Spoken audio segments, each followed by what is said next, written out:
चलो, तो आज हम लोग बात करेंगे इलेक्ट्रिक फ्लक्स का। किसका बात करेंगे? Electric flux.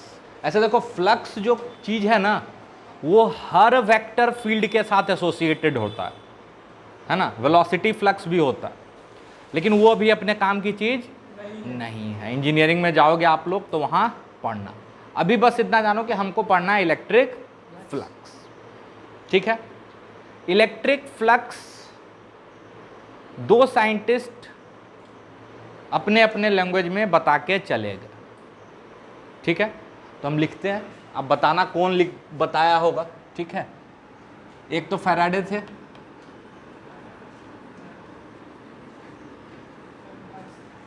और एक गॉस थे, ठीक है।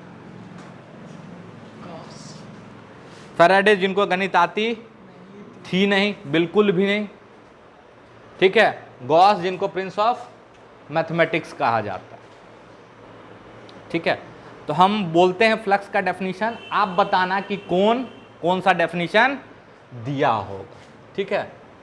तो फ्लक्स का पहला डेफिनेशन हम बोल रहे हैं कि flux represents number of field lines crossing an area.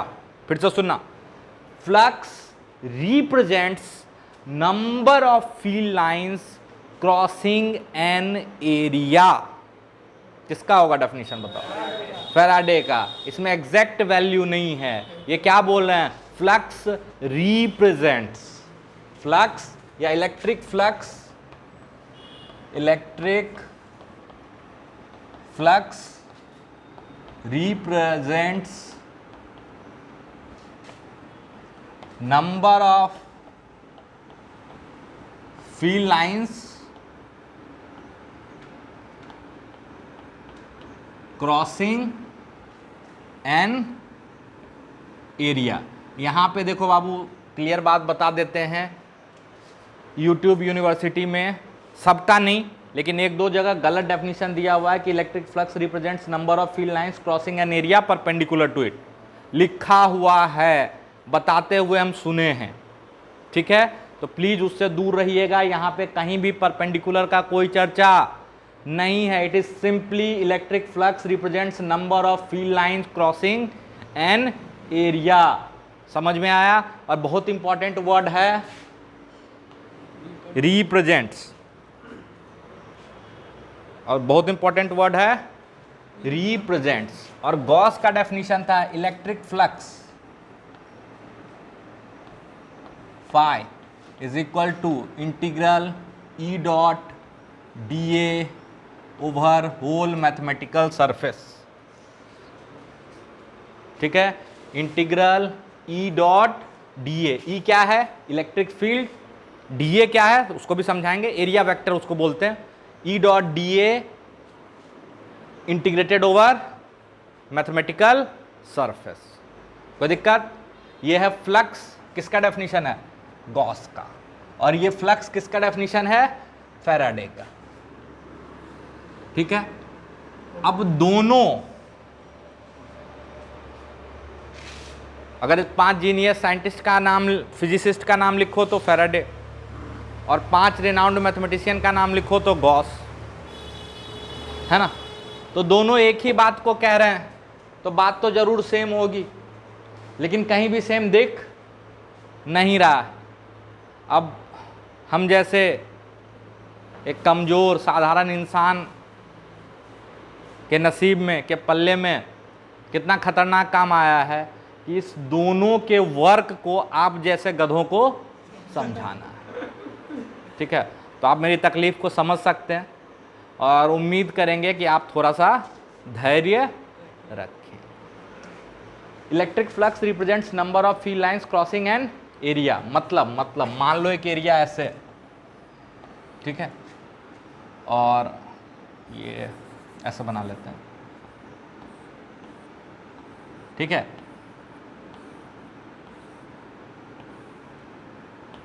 Four N line cross कर रहा है, कितना लाइन क्रॉस कर रहा है? 4n लाइन, ठीक है। कैसे क्रॉस कर रहा है? परपेंडिकुलरली। तो यहां से फ्लक्स कितना बोलेंगे हम? इक्वल टू नहीं लिख रहे हैं 4n, 4 नहीं लिखेंगे क्योंकि 4 का कोई मीनिंग नहीं है। हम उस दिन भी समझाए थे कि कितना फील्ड लाइंस, कितना फील्ड लाइंस, तो 4n बोलते थे, याद है? 4n 8n, है ना? n क्या था समझा चुके हैं, याद आ रहा है? अरे याद आ रहा है, क्योंकि ये फील्ड लाइन 3 डायमेंशनल होता है ना, और सिर्फ नंबर का कोई मीनिंग नहीं होता। यहाँ पे मायने क्या रखता? रेशियो, कंपैरिजन, है ना? तो यहाँ पे फ्लक्स क्या कितना रिप्रेजेंट होगा? 4n। और मान लो ऐसे ही ये एरिया है, मान लो, और इस बार ऐसे फील्ड लाइन गुजर रहा है, ठीक है, परपेंडिकुलर नहीं है, तो भी फ्लक्स क्या होगा? 4n ही होगा। n मतलब न्यूटन नहीं सोचने का, है ना? आप में से कुछ होशियार न्यूटन भी सोचते हैं, तो न्यूटन नहीं सोचने का। ये 4n वो वाला n है, प्रोपोर्शनलिटी वाला, याद आ रहा है ना? जो सेफ्टी के लिए हम लोग यूज किए थे। तो दिक्कत फील्ड लाइंस में, जस्ट पिछला क्लास रिवाइज करना, याद आ जाएगा, ठीक है? तो यहाँ फ्लक्स कितना है? 4n, और यहाँ भी फ्लक्स कितना है? 4n। अच्छा, गॉस लॉ में क्या क्या समझना है पहले तो वो समझ लें। इसमें एक दो चीज इंपॉर्टेंट बात है। पहला कि डीए वेक्टर क्यों ले रहे हैं, है ना? एरिया वेक्टर क्यों नहीं ले रहा है, ठीक है? छोटा सा एरिया वेक्टर डीए वेक्टर क्यों ले रहे हैं, एरिया वेक्टर क्यों नहीं ले रहा है। दूसरा चीज, जब डॉट प्रोडक्ट करते हो तो क्या होगा? इसका मैग्नीट्यूड, फिर इसका मैग्नीट्यूड कॉस थीटा। तो बेसिकली हम लोग यहाँ पे इलेक्ट्रिक फील्ड को किससे मल्टीप्लाई कर रहा है? एरिया से मल्टी, क्रॉस नहीं बोल, यहाँ पे मैग्नीट्यूड लिख रहे हैं। बेसिकली इलेक्ट्रिक फील्ड को किससे मल्टीप्लाई कर रहे हैं? एरिया से मल्टीप्लाई कर रहे हैं। क्यों? ऐसा क्यों? इसके पीछे का लॉजिक समझना है। और तीसरा, डॉट प्रोडक्ट ही क्यों? अगर ये तीनों चीज आप समझ जाओगे ना, तो आप इन दोनों का रिलेशन समझ जाओगे। अगर ये तीनों चीज समझ में आ गया ना, तो आपको इन दोनों का रिलेशन, किन दोनों का? गॉस और फैराडे का जो इंटरप्रिटेशन है फ्लक्स का, वो समझ में आ जाएगा, ठीक है? कोई दिक्कत? पक्का? इसमें सबसे तकलीफ दे ये होने वाला डॉट प्रोडक्ट, तो ज़्यादा घबराना नहीं, एक बार, दो बार, तीन बार समझाएंगे, ठीक है? Simple, electric flux represent number of field lines crossing an area. यहाँ पे मैथमेटिकल एरिया मत लिखना, क्योंकि फैराडे को कोई मैथमेटिक्स आती थी नहीं, है ना? तो मैथमेटिकल एरिया वो कहाँ से, उनके पल्ले की चीज़ ही नहीं थी, ठीक है? और यहाँ पे कोई परपेंडिकुलर वाला वर्ड नहीं आएगा, यहाँ पे कोई भी परपेंडिकुलर वाला वर्ड नहीं आएगा। अगर कहीं पे लिखा हुआ देखते हो तो वो गलत है, ठीक है? तो यहाँ तक जल्दी से नोट डाउन करो।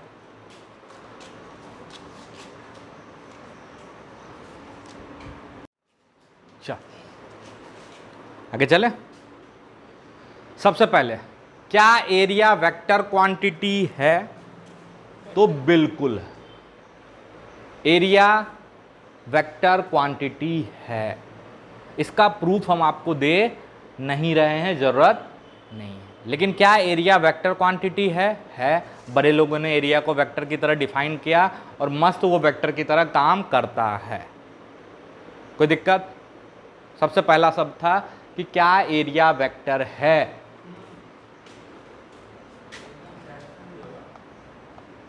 तो एरिया वेक्टर है, ठीक है? अब जैसे याद करो, डी थीटा डिफाइन किए थे, याद आ रहा? वो भी वेक्टर क्वांटिटी था। क्यों? क्योंकि वेक्टर के सारे रूल्स फॉलो करता था। वैसे ही जब छोटा एरिया की बात करते हैं, छोटे एरिया की बात करते हैं, डीए, तो बात आता है कि डीए क्यों डिफाइन कर रहे हैं सर? डीए क्यों डिफाइन कर रहे हैं? वाई नॉट ए, है ना? डीए क्यों डिफाइन कर रहे हैं? Why not A? डीए क्यों डिफाइन कर रहे हैं? वाई नॉट ए, ठीक है? तो इसका जवाब दो पार्ट में हम देंगे। डीए क्यों डिफाइन कर रहे हैं, इसका जवाब हम दो पार्ट में देंगे।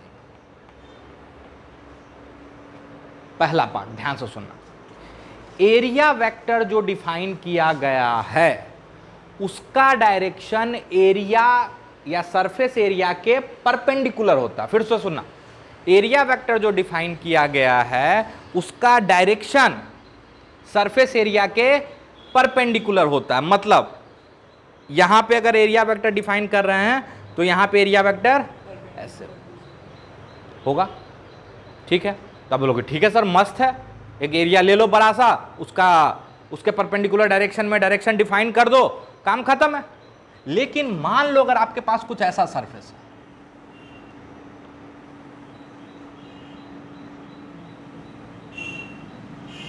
ये सरफेस समझ रहे हो,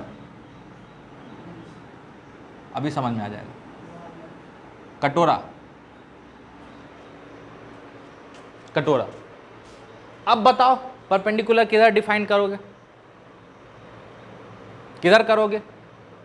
कोई भी पर्टिकुलर डायरेक्शन में तो परपेंडिकुलर हमको दिख नहीं रहा। लेकिन अगर छोटा एरिया वेक्टर डिफाइन करते हैं, छोटा, यहां पे एकदम छोटा सा डीए, यहां पे छोटा सा सरफेस लेते हैं डीए, तो इसका एरिया वेक्टर क्या हो जाएगा, इधर हो जाएगा, अरे हो जाएगा। यहां पे छोटा सा एरिया लेते हैं, एक पैच लेते हैं, छोटा सा पैच, तो इसका एरिया वेक्टर किधर हो जाएगा, उस सरफेस के परपेंडिकुलर। अरे होगा, अरे होगा।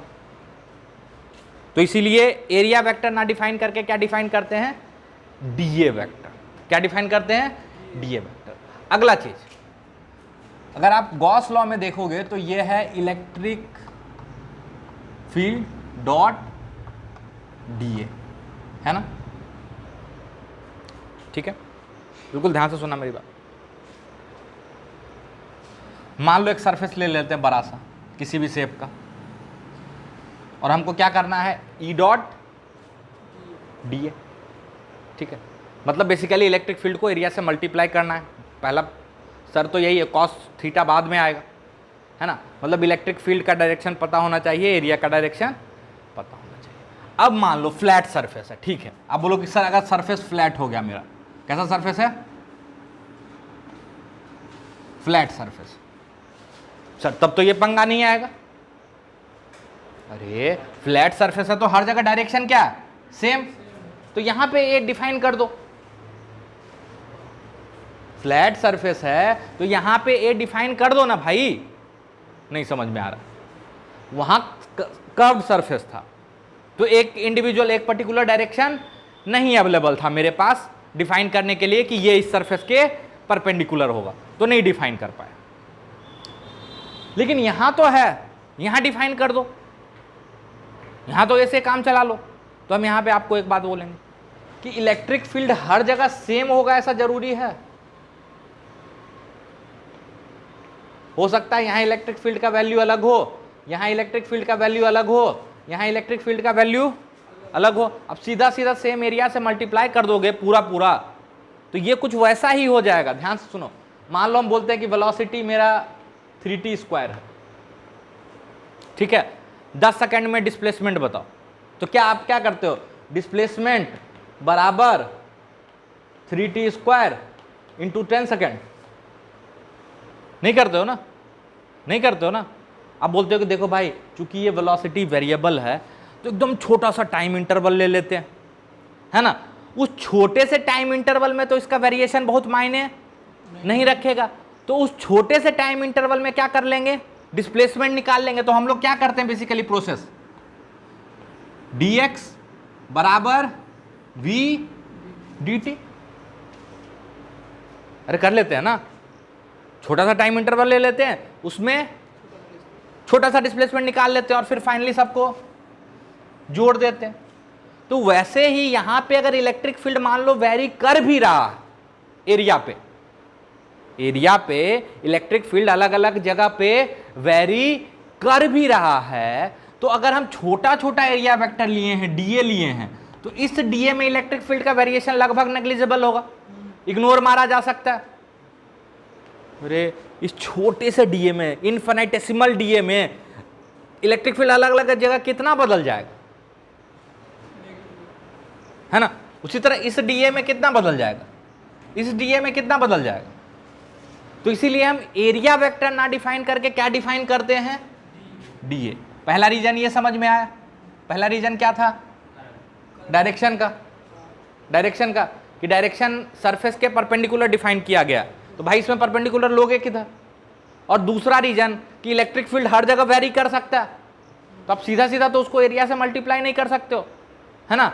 यहाँ का इलेक्ट्रिक फील्ड अलग, यहाँ का अलग, यहाँ का अलग, आप सबको एक ही एरिया से मल्टीप्लाई कर दो, तब तो गड़बड़ हो गया ना। तब तो ये मतलब हो गया कि यहाँ पर भी वही इलेक्ट्रिक फील्ड, यहाँ पर भी वही इलेक्ट्रिक फील्ड और यहाँ पर भी वही इलेक्ट्रिक फील्ड, जो कि है नहीं। तो हम क्या करेंगे, इसका ऑप्शन हर जगह छोटा छोटा एरिया वेक्टर लेंगे, वहां पे तो इलेक्ट्रिक फील्ड वेरी नहीं करेगा ना, वहां के इलेक्ट्रिक फील्ड से मल्टीप्लाई कर देंगे, बात खत्म। तो यहां तक में क्या समझ में आया, पहला चीज क्या एरिया वेक्टर है, बिल्कुल है। एरिया वेक्टर का डायरेक्शन किधर होता है, सरफेस के परपेंडिकुलर। एरिया वेक्टर का डायरेक्शन किधर होता है, सरफेस के परपेंडिकुलर। और हम लोग डीए क्यों यूज कर रहे हैं ये समझ में आ रहा है, ठीक है। अच्छा फिर एक बात आता है कि मान लो एक छोटा सा एरिया ऐसे, इसके परपेंडिकुलर तो दो डायरेक्शन है, डीए इधर भी हो सकता है और डीए इधर भी हो सकता है, तो कौन सा वाला डीए, अबे दोनों परपेंडिकुलर, गधा। ये छोटा सा एरिया है मान लो मेरी चाबी का, तो इस पे परपेंडिकुलर इधर भी हो सकता है और इस पे परपेंडिकुलर इधर भी हो सकता है, तो कौन सा वाला एरिया वेक्टर, ये एरिया वेक्टर कि ये एरिया वेक्टर, कौन सा एरिया वेक्टर, कोई सा भी एरिया वेक्टर। उल्टा लेने से कुछ नहीं होगा, एक साइन का फर्क आएगा, ठीक है। किसका फर्क आएगा, साइन का। लेकिन अगर क्लोज्ड सरफेस है, ध्यान से सुनना, लेकिन अगर यहां पे हम बहुत सारा बात बता रहे हैं, हर बात आपकी कॉपी में होना चाहिए। क्लोज्ड सरफेस है, क्लोज्ड सरफेस का क्या मीनिंग होता है, क्लोज्ड सरफेस का मीनिंग होता है कि उसके एक सरफेस को आप टच करो और उसके जस्ट दूसरे पीछे वाले सरफेस को टच करने के लिए अगर उस सरफेस में छेद करना नहीं पड़े तो वो कैसा सरफेस है, ओपन सरफेस है, ओपन सरफेस। और छेद करना पड़े तो क्या है, क्लोज सरफेस। जैसे बोतल दिखा, ये बोतल क्लोज्ड सरफेस है, क्योंकि मान लो यहां हम टच किए, ठीक है, इसके पीछे टच करना, ठीक है, तो हमको क्या करना पड़ेगा, ढक्कन खोलने वाला बात मत बोलना, मुंह तोड़ देंगे, ठीक है, कि सर ढक्कन खोल देंगे, है ना। मान लो ढक्कन चिपका हुआ,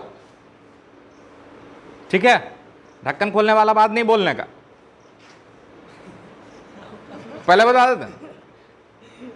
तो ये चिपका हुआ है यहां पे, तो इस सरफेस के जस्ट पीछे वाले सरफेस को टच करने के लिए only possibility is you have to pierce the surface. तो ये सरफेस कैसा सरफेस कहलाएगा, क्लोज्ड सरफेस। और क्लोज्ड सरफेस में जब एरिया वेक्टर डिफाइन करना हो, जब क्लोज्ड सरफेस में एरिया वेक्टर डिफाइन करना हो, तो हमेशा आउटवर्ड नॉर्मल जो होगा इस सरफेस के परपेंडिकुलर, आउटवर्ड नॉर्मल, यहां देखो दो तरह का नॉर्मल हो सकता है, इस सरफेस के परपेंडिकुलर बाहर और अंदर। अंदर वाले को नहीं लेना है, किसको लेना है, बाहर वाले सरफेस। अच्छा जब ओपन सरफेस हो तो किसी को ले लो, ओपन सरफेस हो जैसे पेज, तो कोई सा भी साइड ले लो, उससे फर्क नहीं पड़ेगा, प्लस माइनस साइन का अंतर आएगा। लेकिन अगर क्लोज सरफेस है तो हमेशा यहां पे एरिया वेक्टर कैसे होगा, बाहर। ये पैच वाला एरिया वेक्टर कैसे होगा, बाहर। इस पैच का एरिया वेक्टर किधर होगा, आउटवर्ड नॉर्मल।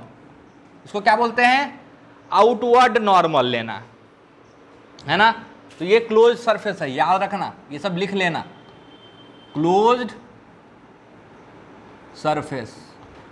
अगेन रिकैप कर रहे हैं, क्या क्या सीखे, एरिया वेक्टर है, बिल्कुल है, कैसे, तो वेक्टर की सारी प्रॉपर्टी फॉलो करता है। छोटा एरिया वेक्टर क्यों डिफाइन करते हैं, तो पहला एरिया वेक्टर सरफेस के परपेंडिकुलर होता है, तो कर्व सरफेस के केस में कैसे करोगे डिफाइन, यूनिक डायरेक्शन। और दूसरा अगर इलेक्ट्रिक फील्ड वेरी कर रहा है हर जगह पे, तो ऐसा तो नहीं करोगे कि एक ही एरिया से पूरे को मल्टीप्लाई कर दोगे। आप बोल सकते हो ना कि सर फ्लैट सरफेस है, फ्लैट सरफेस है, तब क्या दिक्कत है, तो उसमें फिर वही बात है, फील्ड का तो वेरिएशन हो सकता है। तो इसीलिए सबसे बेस्ट तरीका क्या है, छोटा एरिया वेक्टर ले लो, ठीक है। अच्छा जब खुला हुआ सरफेस है, ओपन सरफेस है, जब ओपन सरफेस है तो कौन सा डीए वेक्टर लेना, कोई सा भी ले लो, फर्क नहीं पड़ेगा। लेकिन क्लोज सरफेस है, क्लोज सरफेस का डेफिनेशन भी अच्छे से दे दिए, तो हमेशा कौन सा वाला एरिया वेक्टर लेना है, बाहर वाला। अच्छा, इस एरिया वेक्टर का मैग्नीट्यूड क्या होगा? इस एरिया वेक्टर का मैग्नीट्यूड वही होगा जो पैच का, जो पैच आप काट रहे हो ना, पैच मतलब टुकड़ा, उसका जो सरफेस एरिया है ना, सरफेस एरिया, उसका जो मैग्नीट्यूड होगा वही आपके एरिया वेक्टर का मैग्नीट्यूड होगा, और डायरेक्शन उस सरफेस के परपेंडिकुलर आउटवर्ड होगा। समझ में आया? समझ में आया? सारा बात लिखो। मैग्नीट्यूड डीए के बराबर होगा। ये क्या होगा? मैग्नीट्यूड और आउटवर्ड नॉर्मल के डायरेक्शन में क्या होगा? आपका डायरेक्शन होगा किसका? एरिया वेक्टर का। ठीक है, ये क्लोज सरफेस के लिए हम लिख रहे हैं। किसके लिए लिख रहे हैं? Close surface. ठीक है, यहां तक कि सारी बातों को जल्दी से नोट करो। तो क्लोज सरफेस में हमेशा कौन सा नॉर्मल लेना है? आउटवर्ड नॉर्मल लेना है। ठीक है, पक्का?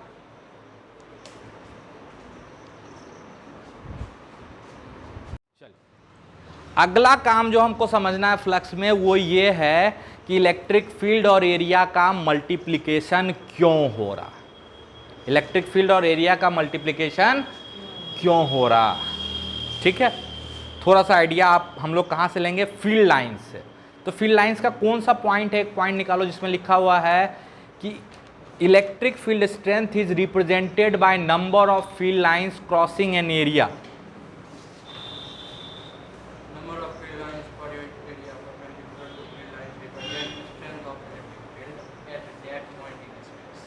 बताता है कौन सा पॉइंट है? Point number 2। ठीक है, तो जो रेगुलर क्लास ले रहे हो वो पॉइंट नंबर 2 जाके पढ़ो। ठीक है, पॉइंट नंबर 2 में लिखा हुआ है कि electric field strength is represented. Faraday जब भी बात करेंगे तो रिप्रेजेंटेशन के टर्म में बात करेंगे, कंपैरिजन के टर्म में बात करेंगे। तो उन्होंने दूसरा पॉइंट दिया था कि field lines per unit area represents the strength of electric field. यानी number of field lines per unit area किसको रिप्रेजेंट करता है?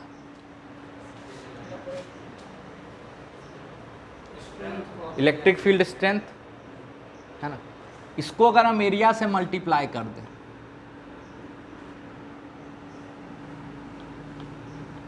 तो क्या मिलेगा?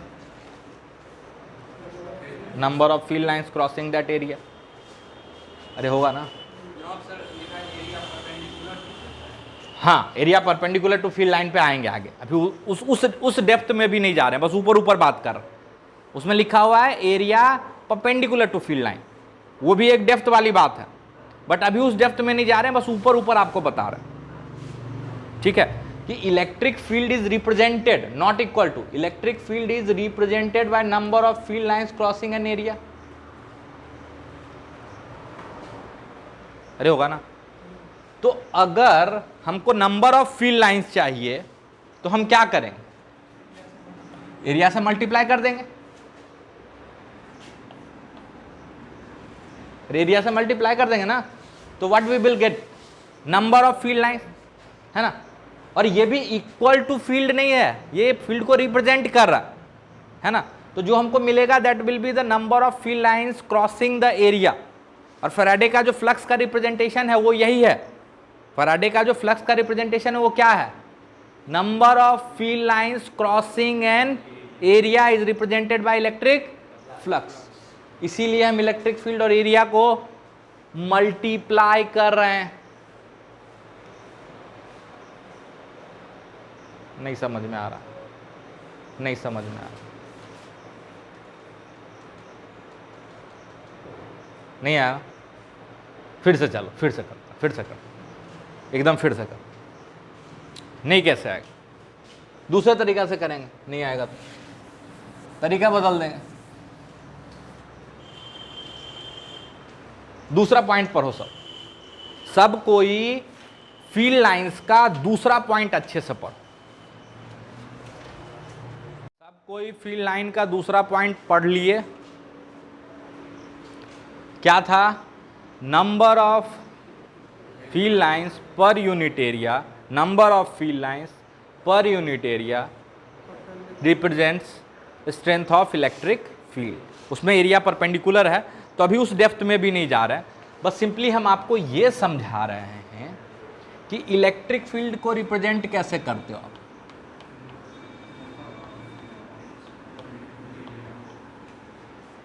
ठीक है, अब इसी इलेक्ट्रिक फील्ड को अगर आप एरिया से मल्टीप्लाई कर देते हो तो मेरे हिसाब से ये किसको रिप्रेजेंट करेगा?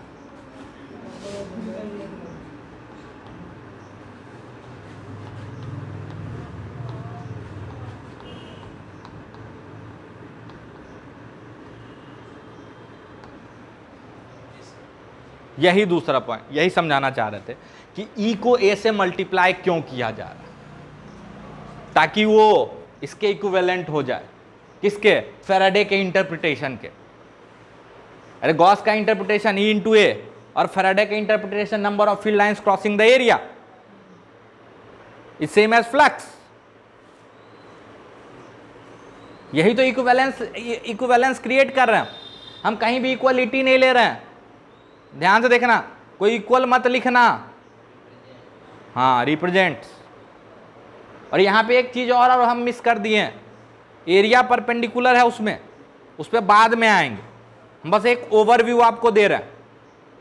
एरिया परपेंडिकुलर वाला पार्ट भी आएगा, ठीक है? समझ में आया? एरिया परपेंडिकुलर है ना, उसमें लिखा हुआ electric field strength is represented by number of field lines crossing the area perpendicular to it. तो ये वाला टर्म अभी छोड़ रहा है, सिंपली आपको समझा रहा है। Number of field lines per unit area किसको रिप्रेजेंट करता है? इलेक्ट्रिक फील्ड को। अगर उसको ए से मल्टीप्लाई कर दोगे तो क्या आएगा? Number of field lines which represents flux, which represents flux. तो यही मेरा दूसरा पॉइंट है। अब तीसरा पॉइंट, सबसे खतरनाक पॉइंट, डॉट प्रोडक्ट ही क्यों? डॉट प्रोडक्ट ही क्यों? अच्छा, डॉट प्रोडक्ट में भी याद करो, आपको वर्क का डेफिनेशन हम बताए थे, एफ डॉट ds, है ना?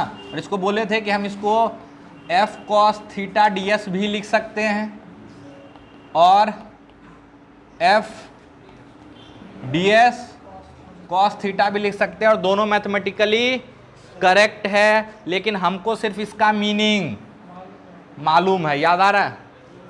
याद आ रहा है? पंगा लिए थे? थोड़ा थोड़ा याद आ रहा है? क्योंकि ये एफ टेंजेंशियल को रिप्रेजेंट करता था, जो कि काइनेटिक एनर्जी को चेंज करने के लिए रिस्पॉन्सिबल है। टेंजेंशियल फोर्स रिस्पॉन्सिबल होता है ना स्पीड को बदलने के लिए। उसी तरह फ्लक्स में जब बात कर रहे हैं तो यहां पे ई डॉट डी ए है, ठीक है, जिसको आप E cos theta D A भी लिख सकते हो, या E D A cos theta भी लिख सकते हो। दोनों मैथमेटिकली करेक्ट है, लेकिन हमको सिर्फ इसका मीनिंग आता है, E D A cos theta का। किसका? E D A cos theta का। हमको इसका मीनिंग नहीं आता है, E cos theta D A का मीनिंग नहीं आता, ठीक है? तो हाँ, जो समझा रहा था डॉट प्रोडक्ट, समझाओ। अरे बताना, गजब बात है। अब जब पूछ रहे हैं तो बताएगा नहीं। उस समय बोला था सर हम तो डॉट प्रोडक्ट, पहले थर्ड पॉइंट क्लियर करेंगे आपका। अब पूछ रहे हैं तो बोल रहा सर हम बताएंगे नहीं। अरे बता दे।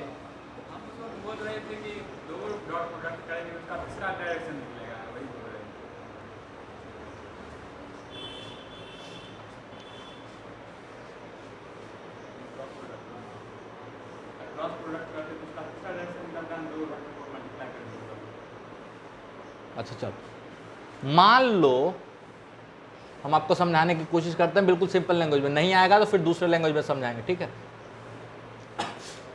मान लो 4n फील्ड लाइन क्रॉस कर रहा है। कितना फील्ड लाइन क्रॉस कर रहा है? 4n। 4 नहीं 4n, है ना? कितना फील्ड लाइन क्रॉस कर रहा है? 4n। और ये कितने एरिया से क्रॉस कर रहा है? ध्यान से देखना। मान लो एकदम 1 मीटर स्क्वायर का एरिया है, 1 मीटर स्क्वायर का एरिया है, तो बिल्कुल इसके परपेंडिकुलर रख दिए हैं। ये एरिया कैसा है? परपेंडिकुलर है, उस फील्ड लाइंस के परपेंडिकुलर है। तो ये कितना है? 1 मीटर स्क्वायर। तो हम बोल सकते हैं कि इलेक्ट्रिक फील्ड जो होगा that will be equivalent to 4n upon 1 metre square होगा। कहां से आया ये?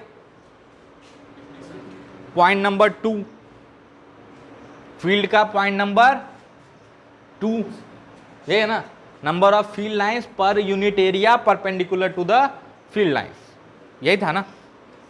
ठीक। अब एक बच्चा आया, बिल्कुल ध्यान से सुनना। एक बच्चा आया, वो एरिया ऐसे ले लिया,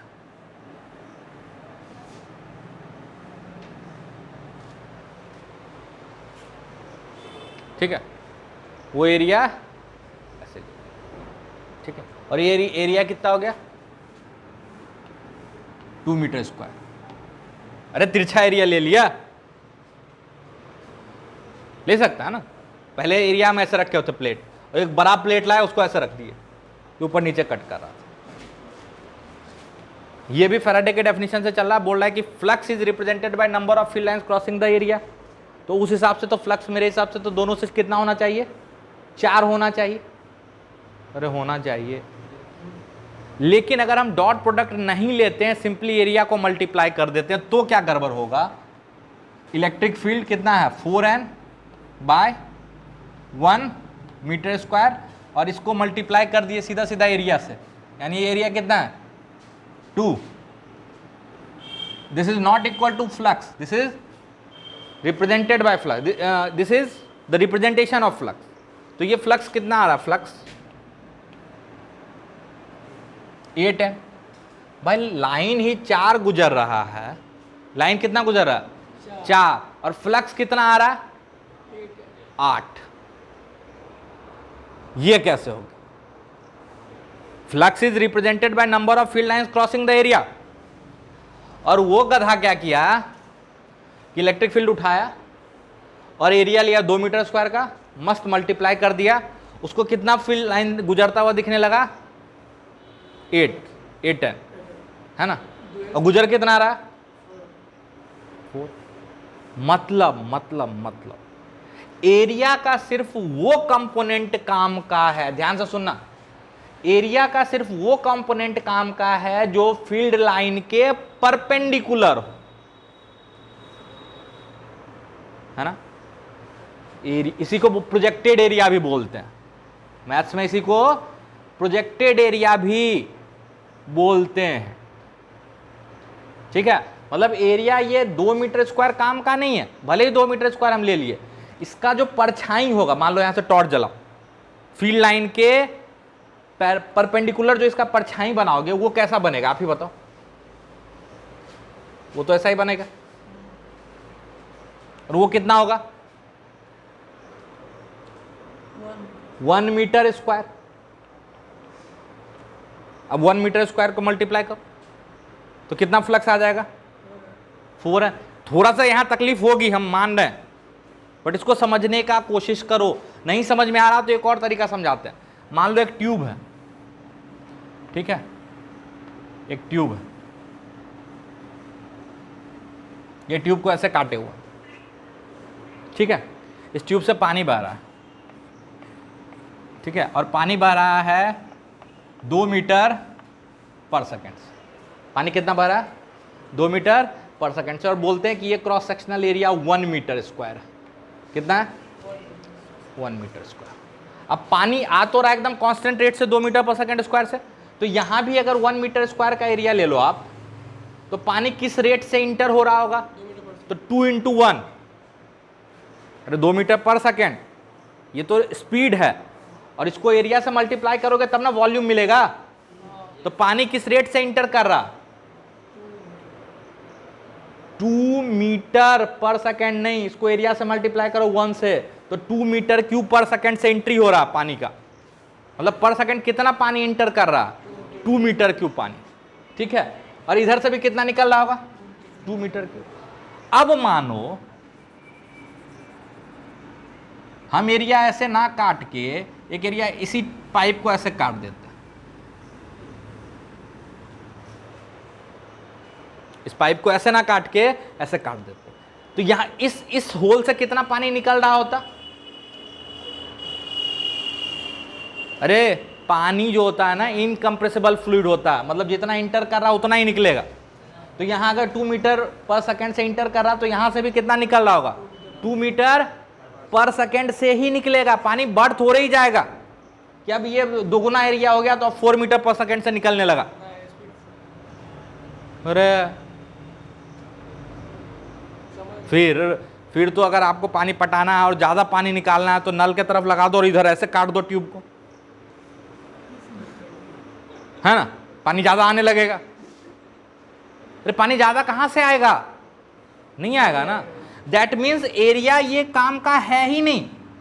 एरिया का वो कंपोनेंट जो वेलोसिटी के परपेंडिकुलर है, ध्यान से सुनना, एरिया का वो कंपोनेंट जो वेलोसिटी के परपेंडिकुलर है। बेसिकली हमको बोलना चाहिए एरिया का वो कंपोनेंट जो वेलोसिटी के पैरेलल है। अरे ये जो एरिया है इसका वेक्टर किधर होगा? इधर होगा ना, इधर होगा ना। तो एरिया का वो कंपोनेंट, देखो इस एरिया, ये एरिया किधर होगा? ऐसे, लेकिन ये पूरा एरिया मेरे काम का नहीं है, इसको प्रोजेक्ट करो। इसका जो प्रोजेक्शन है ना वेलोसिटी के अलोंग, ये वाला वही काम का है। उसी तरह यहां पे भी देखो, ये एरिया इधर है लेकिन ये एरिया काम का नहीं है, इसका जो प्रोजेक्शन फील्ड के अलोंग है ना, वो काम का। समझ में आया? अरे समझ में आया? तो basically electric field multiplied by the component of area perpendicular to electric field. और ध्यान से देखो यहां पे ये एरिया जो था ये परपेंडिकुलर एरिया ही था, याद आ रहा?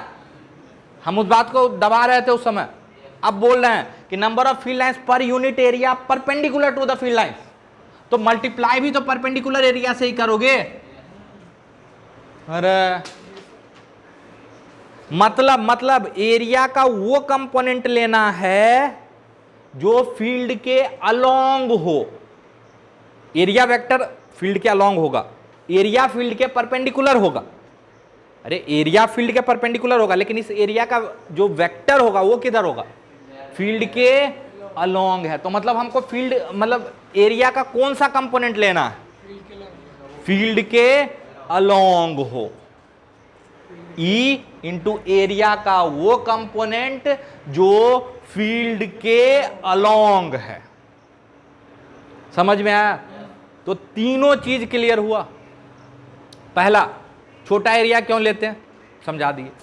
मल्टीप्लाई क्यों किए, वो समझा दिए।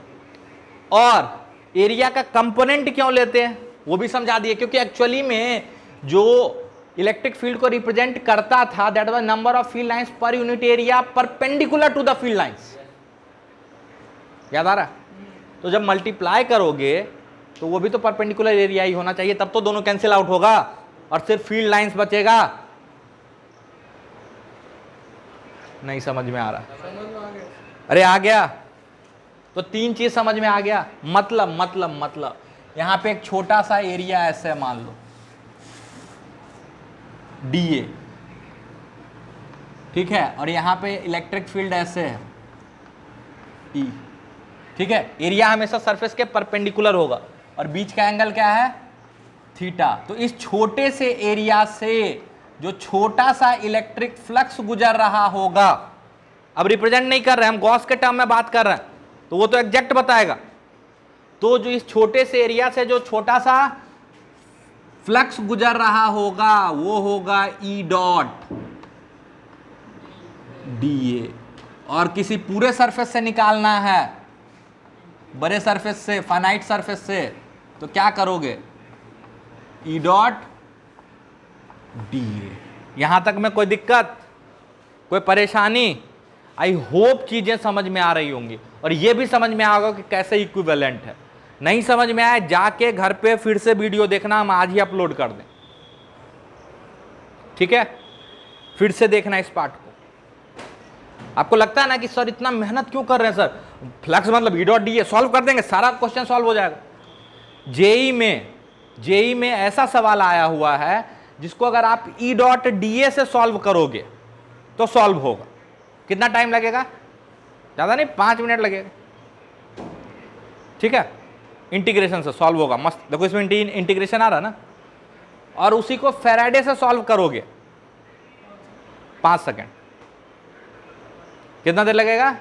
5 सेकेंड। अब आपको 5 मिनट में सॉल्व करना है कि 5 सेकेंड में? हम ये नहीं बोलते कि सब सवाल का ट्रिक होता, लेकिन अगर ये ट्रिक नहीं है, कई बार फैराडे और गॉस का जो रिलेशन है ना, उसका जो इक्विवेलेंस है, रिलेशन नहीं बोलो, इक्विवेलेंस बोलो, अगर वो चीज आपके समझ में आ गया ना, तो कई बार आपको पता चलता है कि फैराडे लगाना अच्छा है, कि गॉस लगाना अच्छा है, कि हाइब्रिड लगाना अच्छा है। हाइब्रिड लगाना भी सिखाएंगे, कुछ दूर फैराडे लगा लेंगे और कुछ दूर गॉस लगा लें। समझ में आया?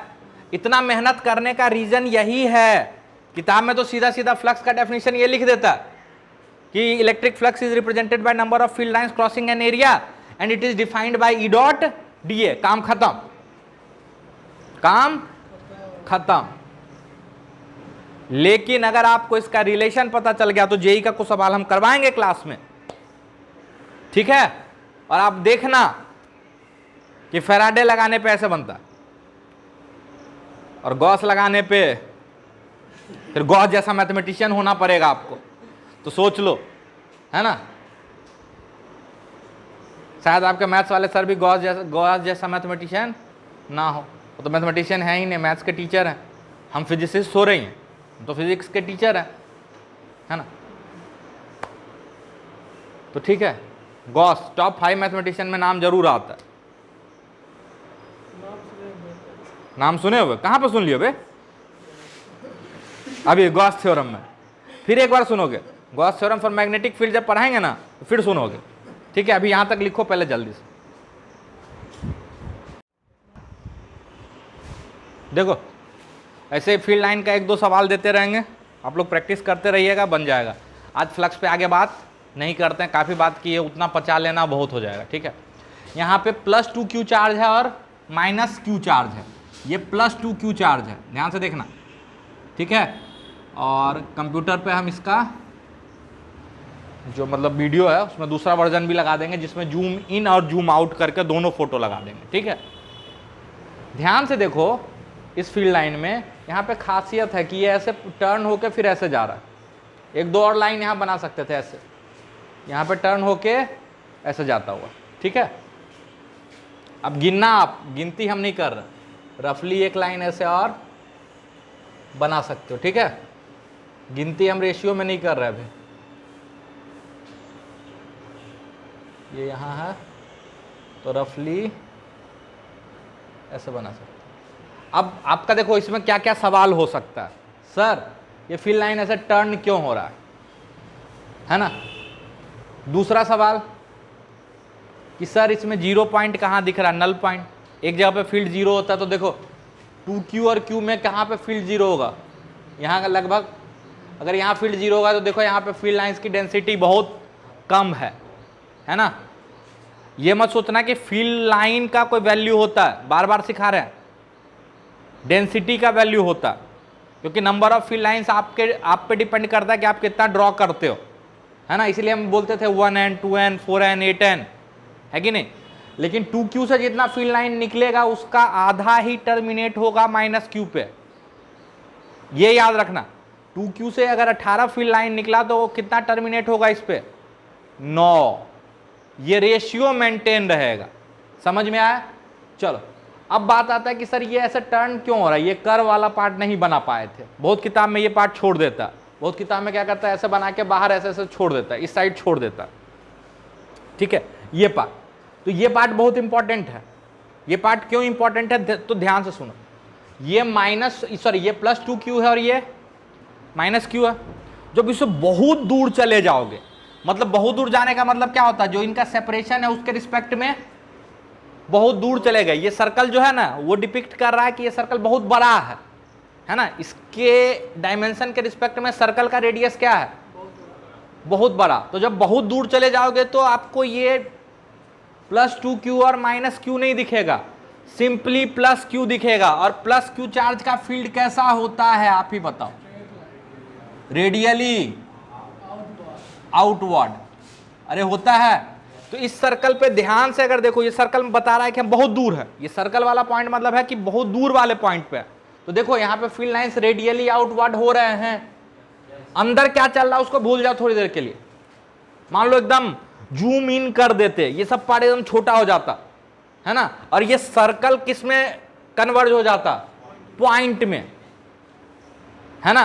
तो वो पॉइंट कितना का होता, प्लस q। तो उससे फील्ड लाइंस कैसे निकलते दिखते, रेडियली आउटवर्ड। कैसे निकलता हुआ दिखता, रेडियली आउटवर्ड। तो इसीलिए ये 2q और प्लस 2q और माइनस q का फील्ड लाइन कुछ ऐसा दिखेगा, है ना, प्लस 2q और माइनस q। लास्ट में हम इसका मतलब अच्छा डायग्राम जो किसी बुक में बना हुआ है वो भी लगा देंगे, है ना। अभी तो ये पहले समझ लो और क्या क्या बताया, रीजनिंग समझ में आए। देखो हर जगह डेंसिटी बराबर दिखना चाहिए। आप कुछ बच्चा बोलेगा कि सर इधर ज़्यादा बना देते, इधर कम बना देते, नहीं वो भी गड़बड़ है। इसीलिए कुछ फील्ड लाइन ओवरलैप करके आ रहा है इधर। क्यों, अगर एक तरफ ज़्यादा और एक तरफ कम बना दोगे तो इसमें कैसा दिखेगा, इधर तो ज़्यादा फील्ड लाइन और इधर ऐसे। क्या ऐसा होता है 1q का फील्ड लाइन, अरे ऐसा होता है कि सिमेट्रिकल होता है, सिमेट्रिकल होता है।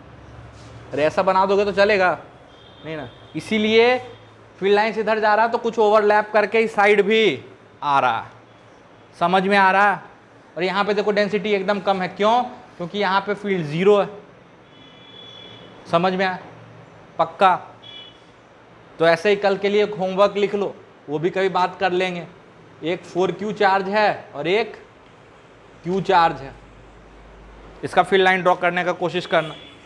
4q चार्ज और q चार्ज है, इसका फील्ड लाइन ड्रॉ करना, इस पर कभी बात कर लेंगे आराम से, है ना। यहाँ तक में कोई दिक्कत।